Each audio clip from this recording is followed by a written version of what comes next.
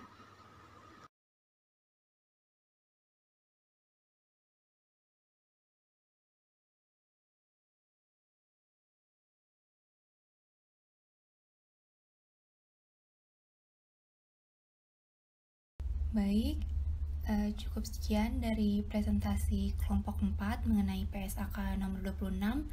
Kurang lebihnya mohon maaf. Terima kasih.